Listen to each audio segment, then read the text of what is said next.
Hi and welcome to my first video Photoshop tutorial. I'm Adam's son and I will be showing you more or less how I did this photo that you can see on the screen right now. It's a photo of myself, well, duh, and it's taken by a friend of mine called Mikkel, who came along to my studio and we played around and he did this shot of me. The original photo looks like this. It's actually a JPEG with a picture style on it, which has enhanced the contrast a bit, but that's about it. I've been wanting to do this this dispersion, this coming undone effect for a while. So I sat down and looked through some other tutorials and eventually figured out how it was done, or at least how I would do it. So what I did was that I did a cutout of myself, like this, as you can see here. Not that good of a cutout actually. Fast one, the hair is okay, but still some errors here and there, as you can see.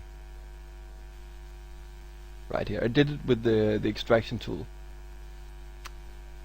which is okay for most things except hair. So I did this cutout, and I did another version of myself, which was bigger here. I copied myself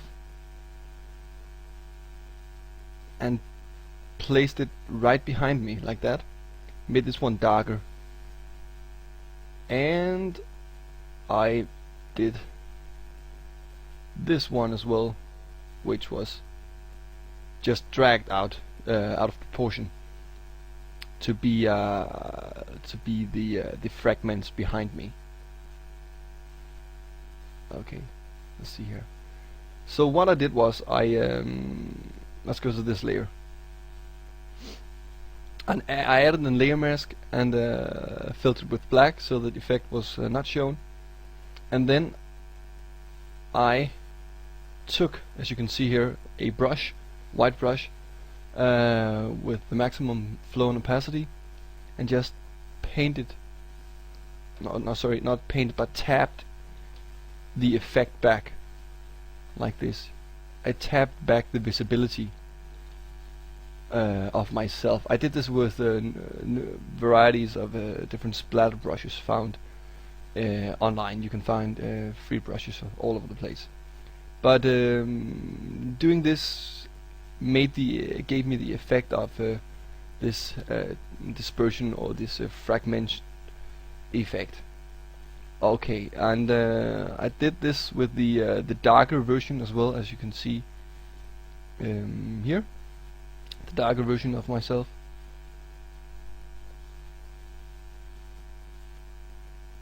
To give it a bit more depth in the final image. And this was myself.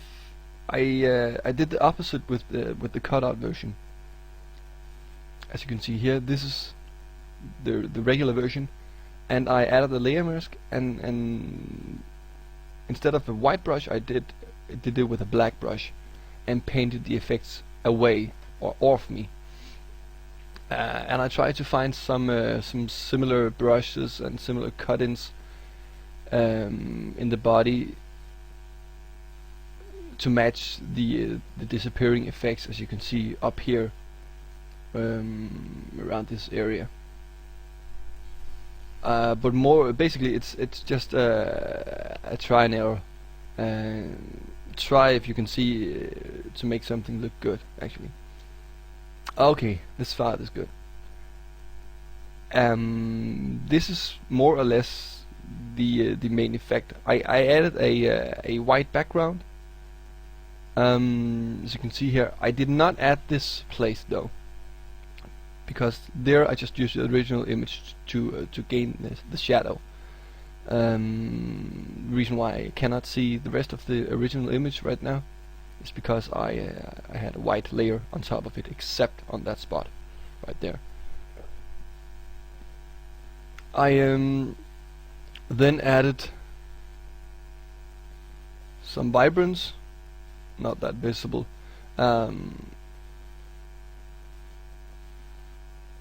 Some curves to make it lighter, especially behind me. You can see how the curves layer is just lifted. And my favorite tool, paint with light.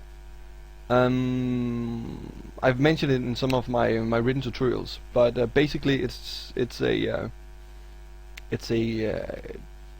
custom non-destructive layer where I, with my white or black brush, can add a dodge or burn effect.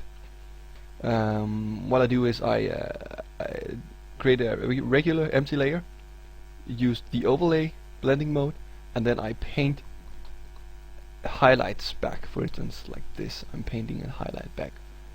You can see what it actually does. I've used it on the skin areas mostly to brighten up some selected areas. It's also good to be used when working with glamour shots and stuff like that, to make the skin look more shiny. I actually added a lens flare here, right around this area. Sorry. Turn the opacity down to 15% instead of having it at max, as you can see here. I thought it, in my opinion, it ruined the image a bit. I've done some cross processing, which is giving this. I don't know. At the moment, it seems like it's very used in fashion and stuff like that. So I've grown fond of it as well. It's a regular curves layer, but instead of going adjusting it in the RGB channel, I adjust the channels separately, doing a small S curve on the red like this. A blue I actually lift it up like this, which means that my black turns a bit bluish, and then I shift a bit down to decrease the contrast on the blue layer channel, sorry, and the green I mimic the red as well, as you can see here. So that's a good old cross processing. You can find that on different tutorials online as well. On top, I added a colored layer just to brighten up the whole image a bit. Put it on soft light and opacity on 23 or so. This gave it the whole much more brighter look, I would say. But that's basically it. Thank you for listening to this video tutorial and watching as well. Feel free to come back to my blog and see if I've uploaded some new. I most certainly will.